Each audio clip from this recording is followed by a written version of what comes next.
Hi again, this is Celeste from Finger Play Studio. This is part 2 of my very beginner Learn to Crochet. In the last video we learned to make a slip knot. Every project starts with a slip knot and also usually starts with a chain.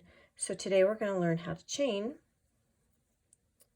And what I do is I take the tail, which is here, and I hold it with my hook. And that just helps keep the yarn from slipping all around. As I'll show you, if I wanted to start to crochet with it, you can see it's just kind of moving around and I'm not accomplishing anything. So to get that feeling more secure, I hold on to the tail and hold my hook. And then I have my working yarn to the left and in my left hand. I'm going to wrap it around the hook from right to left, and then I want to pull it through that loop that's on there. So I'm going to kind of hold it to stabilize it. In the beginning, you may need to use your fingers, and that's perfectly fine. So now we've got one chain.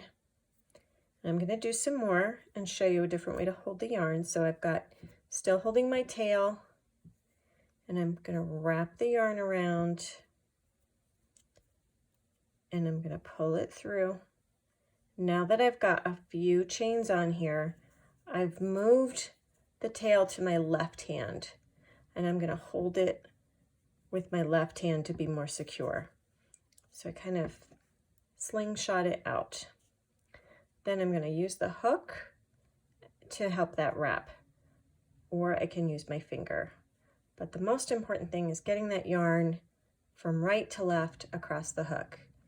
And then I'm using the hook to pull it through the loop and create one chain. So I'm going to do a few. Come around and through, around and through, around and through. Don't worry if holding the yarn this way is hard for you. It comes with practice. So if you need to hold this chain straight out, is what I recommend, and bring the yarn around with your right hand and pull it through, that's perfectly fine. You want to practice this a lot so that your chains are even. My chains might not be even because I keep stopping and slowing down and changing my method, but let's take a look.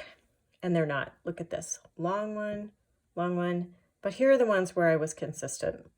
And that's when I was doing it just my normal way.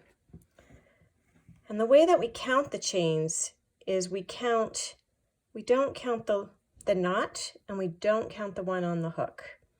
So we're going to count the V's. You can see these V's.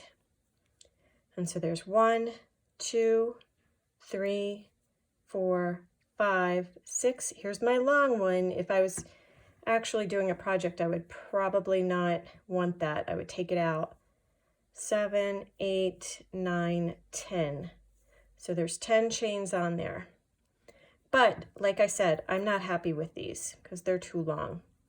So to change that, I don't need to cut it.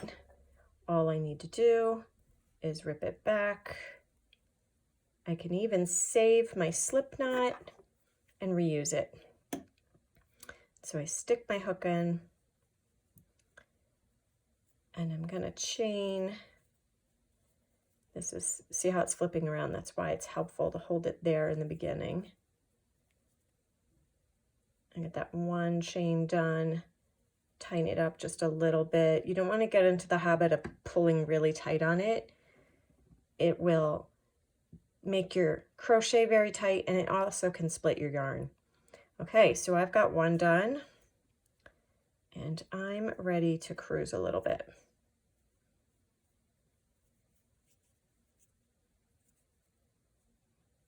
It actually gets easier when it's longer.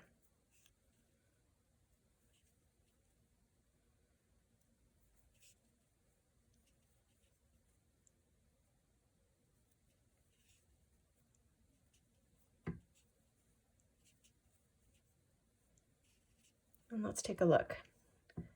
Okay, they're much more even there.